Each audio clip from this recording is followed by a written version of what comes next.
Hola, bienvenidas y bienvenidos a Docencia y Más, un espacio de conversación y aprendizaje creado por la Coordinación de Desarrollo Docente en conjunto con el Laboratorio Tecnológico de Innovación Experiencial, LAFTIX, de la Universidad de la Frontera.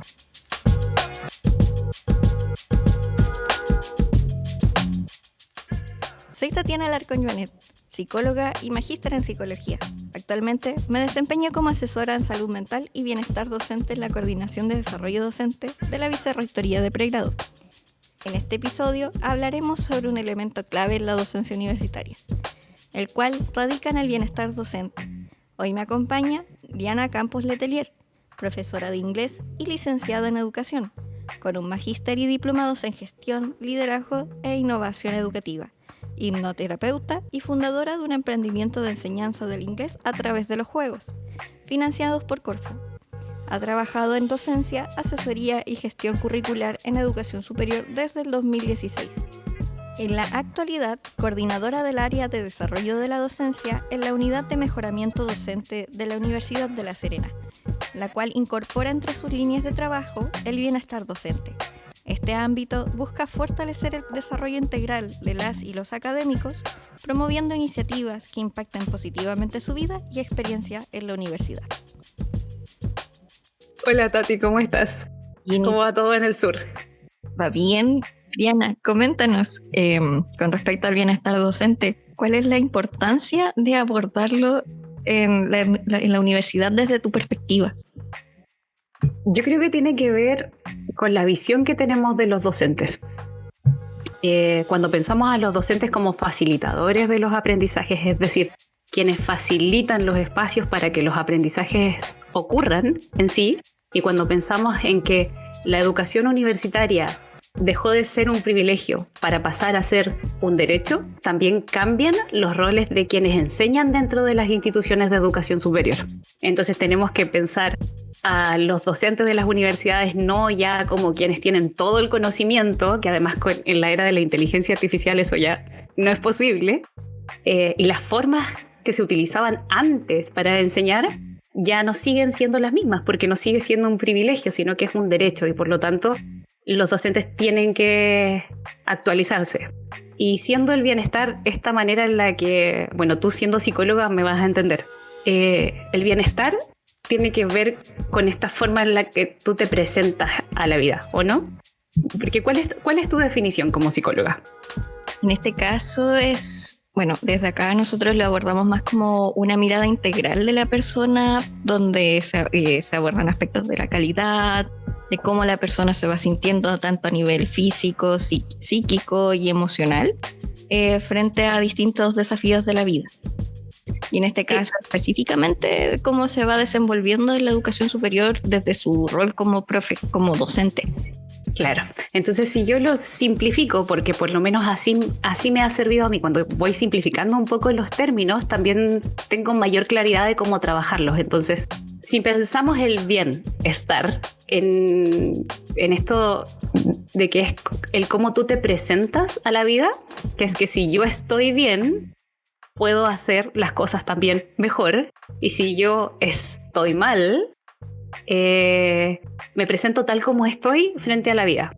Y no solamente frente a mis estudiantes cuando soy docente, sino que también como persona frente a la vida en general. Entonces, si estoy triste y las personas que están a mi alrededor me necesitan, yo me voy a presentar triste frente a la vida. Y eso es todo lo que puedo ofrecer. Y por eso invertimos de alguna manera en el bienestar. Yo alguna vez escuché que la única meta del ser humano debería ser de alguna manera trabajar su propio bienestar, porque como nos presentamos para los demás por el cómo estamos dentro, cuando podemos estar bien, nos presentamos bien para nuestros hijos, para nuestros nietos, nuestros hermanos y, en el caso de los docentes universitarios, también para nuestros estudiantes.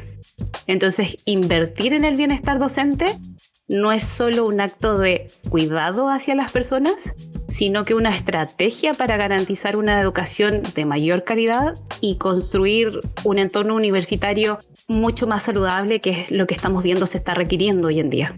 Claro, igual con eso me hace mucho sentido, en el sentido de que También el poder abrazar las distintas emociones, aquellas que no son tan placenteras, por ejemplo, que normalmente a nivel social se estigmatiza el tema de la tristeza, la rabia. También es el poder de estas emociones para poder movilizarse y entregar un mensaje al estudiantado en este sentido de que normalizar, o más que normalizar, el saber regular estas emociones es parte de una vivencia, y en la universidad se van a despertar muchas emociones que no siempre van a ser agradables de sentir. Por ejemplo, ¿qué hacemos en ese momento de estar con mucho estrés?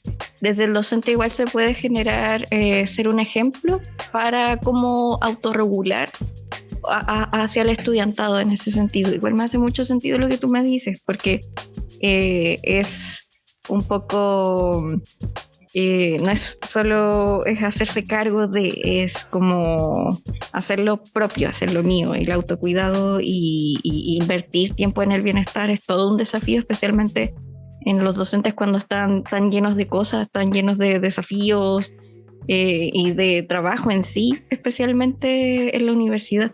Claro, tiene que ver con como te decía, a mí me gusta simplificarlo un poco para mí, a veces porque mi mente puede ser un poco complicada, entonces trato de simplificarlo un poco, pero en sí cuando aprendemos de alguna manera a tratar con gentileza nuestras emociones, incluso aquellas que son más difíciles, como el miedo, la rabia, etcétera, cuando aprendemos a tratarlas con gentileza dentro de nosotros mismos, aprendemos también a enseñar a los demás el cómo puede también eso realizarse. Y hoy en día tenemos como una deficiencia un poco de personas que tengan esas estrategias. Yo creo que vamos todos aprendiendo de a poquito en la medida que se van suscitando los diferentes cambios. Totalmente. Y hablando de estrategias, ¿qué estrategias has implementado para abordar hasta ahora, por ejemplo, en la Universidad de La Serena, el bienestar?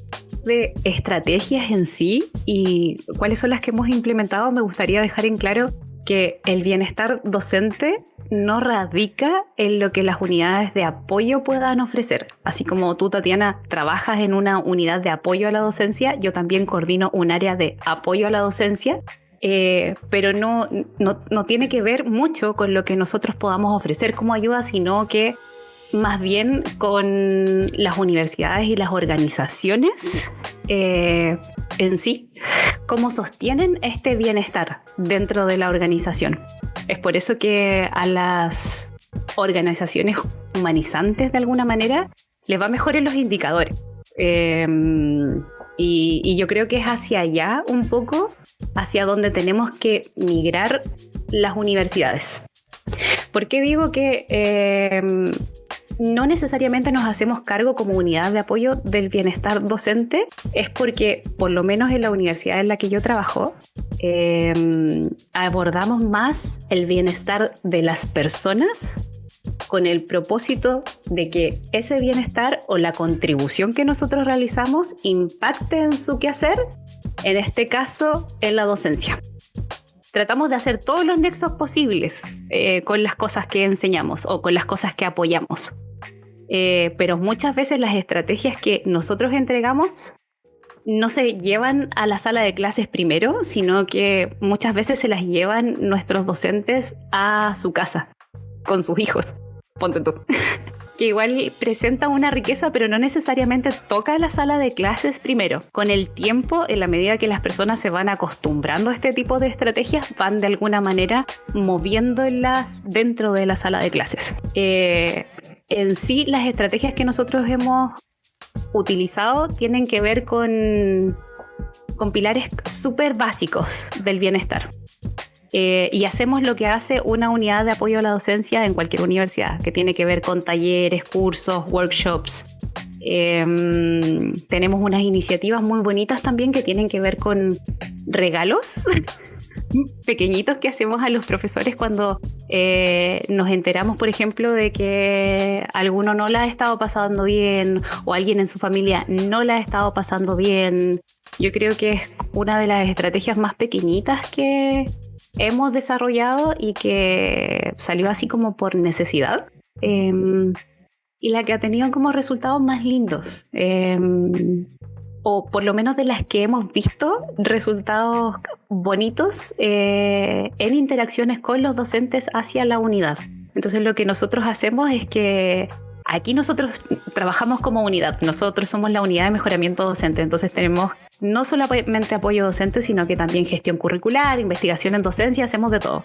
Pero cuando sucede esto, que es específico de bienestar, que es como un bracito chiquitito de lo que nosotros hacemos, más o menos armamos casi que una línea de trabajo. Entonces nosotros tenemos como la persona designada para buscar el regalo, porque por lo general esa persona como que busca, como que sabe hacia dónde buscar. Esos regalos por lo general, cuando son situaciones difíciles, como nosotros no tenemos apoyo psicológico, por ejemplo, no es lo que brindamos, les regalamos un libro. Y ese más o menos asociado a la temática. Es decir, nosotros no sabemos cómo abordarlo, no sabemos cómo ayudarle, pero sabemos que hay alguien que sabe cómo hacerlo. Y esperamos que ese alguien lo ayude. Así que esa persona va en búsqueda del libro y cuando nosotros volvemos hay alguien que está como está encargado de hacer el regalito y hay otra persona que está encargada de buscar una frase en específico para que todos firmemos el libro. Y que de alguna manera nuestros profes, o por lo menos de quienes nos llegan estas noticias, se puedan sentir acompañados. Lo empezamos así sin esperanzas de nada, como no sabemos qué hacer, podríamos hacer esto, que es como una de las personas en nuestro equipo en su familia abordaban estas temáticas de esa forma. Entonces lo hicimos sin esperar nada y con el tiempo nos empezaron a llegar regalos de vuelta. Qué lindo. Entonces, sí, llegaban los profes, por ejemplo, después de una operación con algún quequito para toda la unidad. No nos dimos cuenta que con algo tan pequeñito, que en lo que en verdad invertíamos muy poco, podía causar un impacto para que las personas realmente se sintieran mejor. Entonces nos escribían correos diciendo lo mucho que lo agradecían, cómo se habían sentido acompañados, cómo se habían sentido vistos. Y ahí nosotros empezamos a buscar, o yo en específico empecé a buscar como la magia de los regalos. Entonces un regalo solo va a ser efectivo si tú lo haces en el momento correcto. Y pareciera ser que nosotros justo nos enterábamos como en el momento correcto y eso tenía un impacto que iba mucho más allá de nuestra labor como unidad de apoyo docente hasta la casa del profe. Y eso de alguna manera como que nos cambió la vida, diría yo, como por la mirada que nosotros teníamos del bienestar y lo que nosotros hacíamos. Claro, da como ese mensaje de estamos atentos a lo que te está pasando y nos preocupamos y te queremos dar algo como en retribución de esto para hacer este proceso más duro quizás o más difícil, más llevadero. Igual me hace mucho sentido también por ese lado, por los tipos de lenguaje de amor que normalmente se habla y se vincula mucho al de los actos de servicio. El que te llegue un detalle cuando lo estás pasando mal, sin duda me imagino que, como tú nos decías, tiene un impacto en la persona y también se empieza a generar este vínculo con ustedes como unidad. Y aparte de esta estrategia, me imagino que también, bueno, tú mencionabas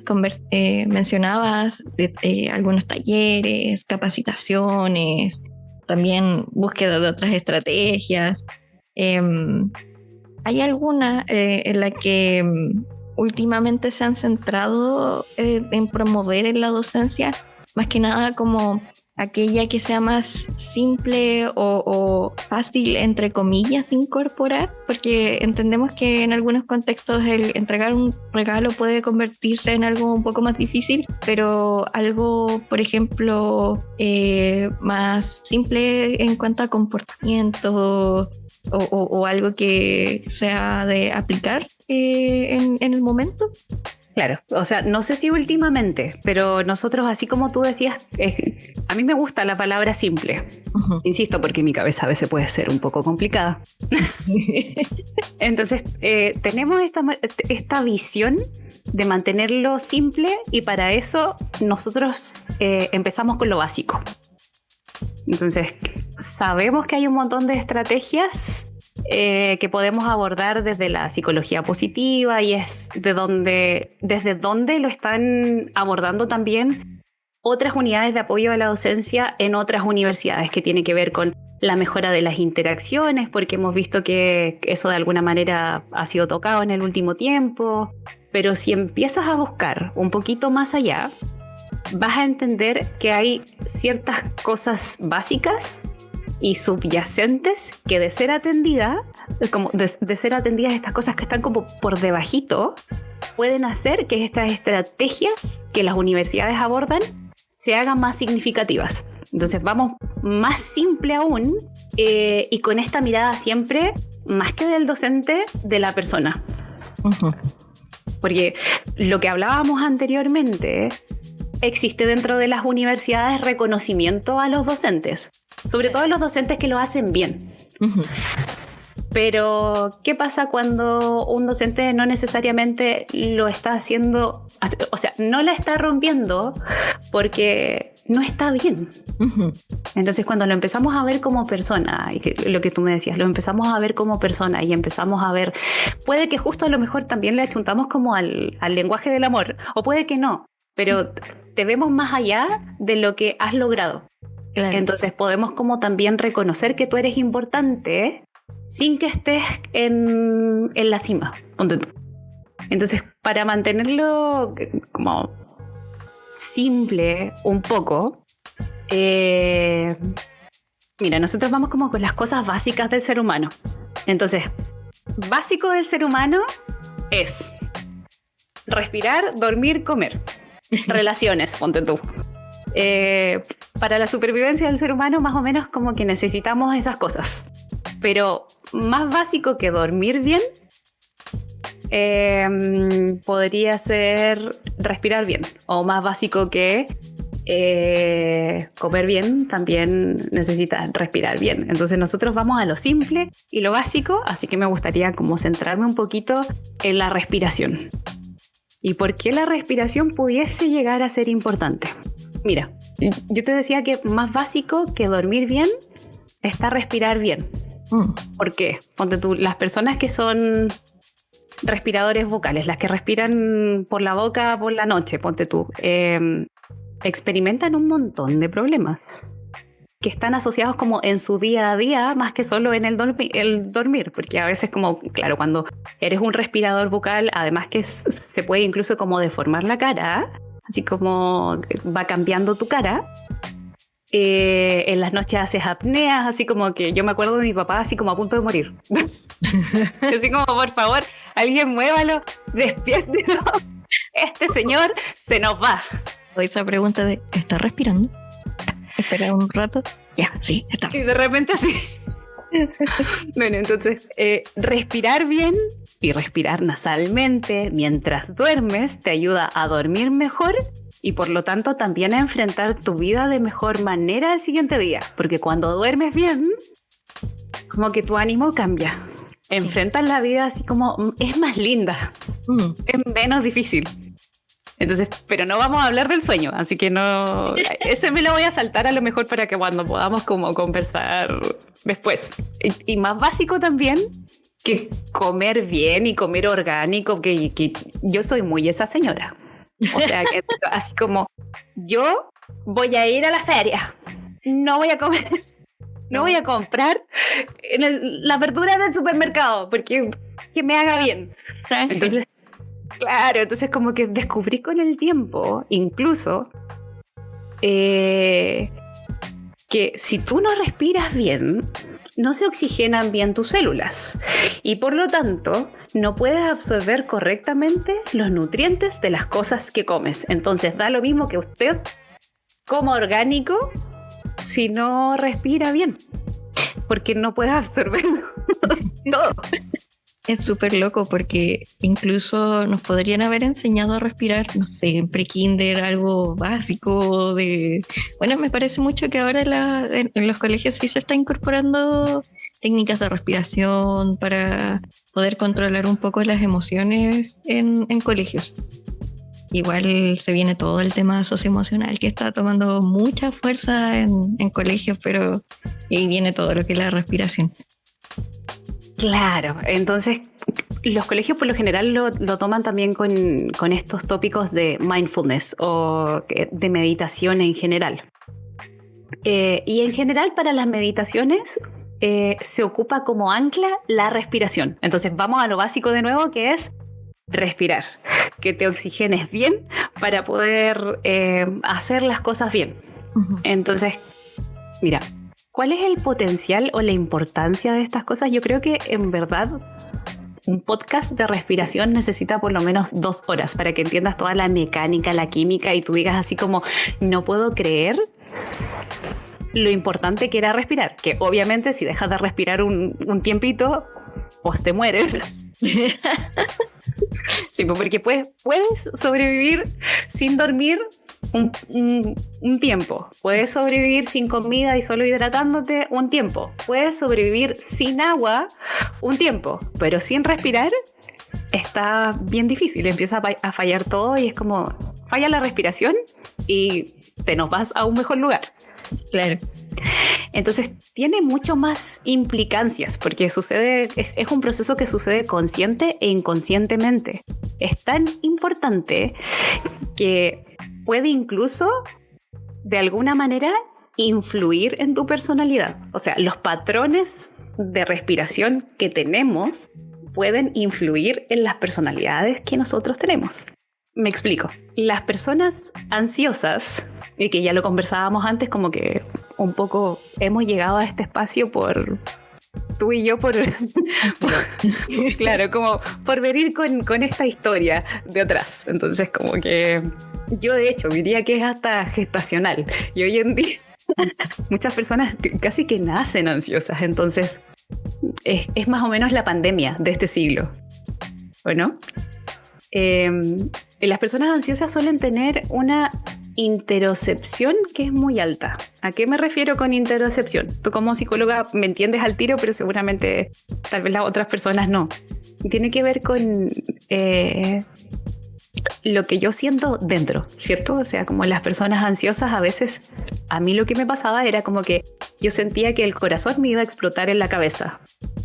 Entonces no solamente me sudaban las manos y sudaba entera, sino que además casi que podía escuchar todo lo que estaba pasando dentro de mi cuerpo. Uh-huh. Y la respiración de alguna manera lo que hace es regular la frecuencia cardíaca. Es decir, a través de mi patrón de respiración yo puedo controlar mi corazón. Uh-huh. Entonces si yo tengo una interocepción muy alta y empiezo como a controlar a través de la respiración la cuchara, voy a sentir que me estoy calmando. En ese sentido, tiene mucha coherencia este dicho que dicen que no puedes controlar la mente con la mente, uh-huh, pero sí puedes controlarla con la respiración. Entonces, como es difícil cuando estás ansioso o estresado o lo que sea, decirle a tu mente, ya cálmate. Claro, no se puede. Así como, cálmate, regúlate, enfrenta la vida bien, sé positivo. Excepto como las personas más optimistas que es como que se cuentan esa historia a sí mismos, pero es un poco difícil. Pero sí a través de la respiración nosotros le vamos diciendo a nuestro cuerpo y a nuestra mente, a nuestro corazón y a nuestro cerebro que se puede de alguna manera calmar y que todo está bien, que no vamos a morir. Incluso me parece que hay estudios que salieron hace poquito que hablan sobre las personas emocionalmente más estables. Entonces, las personas emocionalmente más estables tienden a tener mayor control sobre su respiración.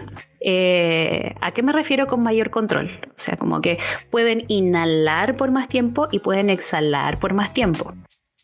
Específicamente creo que los estudios tienen que ver con 15 segundos. O sea, si tú puedes inhalar por 15 segundos y exhalar por 15 segundos y hacer esto cada vez más consciente en tu vida, uh-huh, casi que involuntaria o voluntariamente estarías regulando todo lo que tiene que ver con tus emociones y podría ser emocionalmente más estable. Claro, qué interesante esa parte. Y por ejemplo, cuando tú hablabas de la respiración, ¿nos podrías comentar sobre algunas técnicas? Por ejemplo, este va a ser un podcast que Nos va a escuchar docentes en sus casas, camino después de la pega o incluso haciendo algunos trabajos que podríamos comentarles algunas que podrían incorporar en su día a día. Sí, yo creo que hay la que yo elegiría porque tiene más backup científico de alguna manera y tú puedes encontrar también mayor como bibliografía en general, así como para que la gente no dude. Entonces los puedan como encontrar. Mira, por lo general, para la regulación del estrés, las personas como que buscan ejercicios de meditación. Uh-huh. Entonces, ¿te acuerdas que dijimos no podemos controlar la mente con la mente, pero sí a través de la respiración? Está comprobado que los ejercicios de respiración deliberados, es decir, que tú los practiques, no sé, 5 minutos todos los días por un mes, suelen ser más rápidos en la regulación del estrés y la ansiedad que los ejercicios de meditación. Que no quiere decir que los ejercicios de meditación no sean buenos o no sean efectivos, pero sí, por ejemplo, la meditación es más efectiva para regular tu atención. Incluso está comprobado que pueden como engrosar o fortalecer ciertas áreas del cerebro que inciden en la regulación emocional, en la toma de decisiones. Pero hay un estudio de la Universidad de Stanford que de alguna manera comprueba que para la regulación del estrés, los ejercicios de breathwork o de respiración son los más efectivos. El más efectivo, me parece,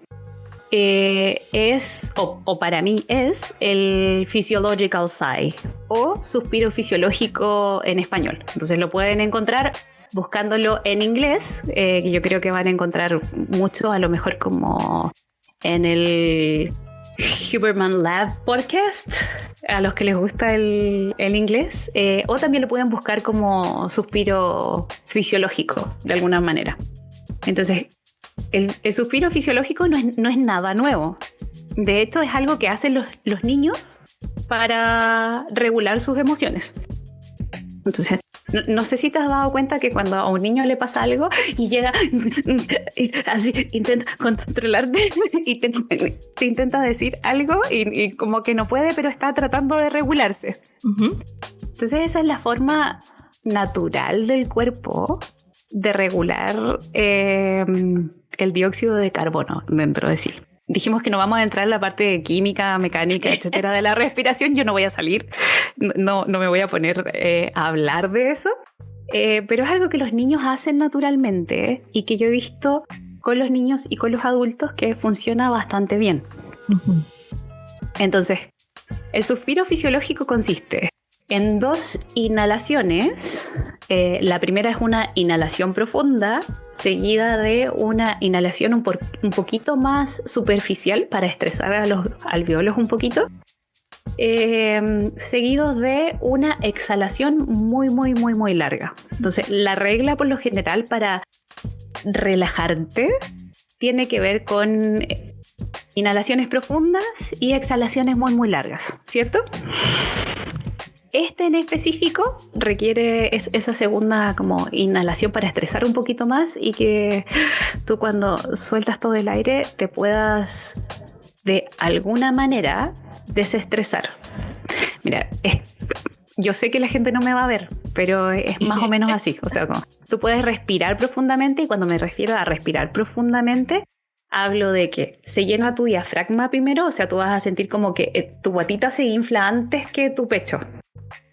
Entonces, intenta respirar profundamente y vas a sentir que de alguna manera se infla tu guatita primero. Por favor, no pierdas el aire, te estoy viendo desde aquí. Entonces, vas a sentir que se infla la guatita primero y después el pecho.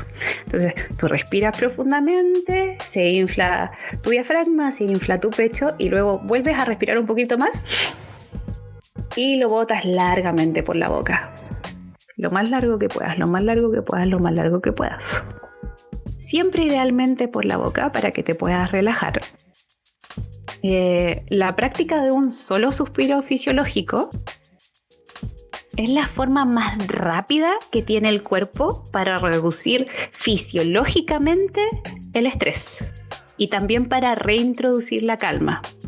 Entonces, como a través de las inhalaciones estoy ahí como estresando un poquito más, como te decía, los alvéolos, pero cuando suelto, reintroduzco la calma a todo mi sistema nervioso. Y ahí volvemos a tocar la frase de la que hablábamos antes. No puedes controlar la mente con la mente, pero sí la puedes controlar a través del cuerpo y específicamente a través de la respiración es mucho más rápido. Súper. Sí. Esperamos que a todas y todos quienes se encuentran escuchando este podcast lo puedan ejercitar y también empezar como a probar estas estrategias que, si bien toman un poco de tiempo, pueden causar un gran cambio en su día a día.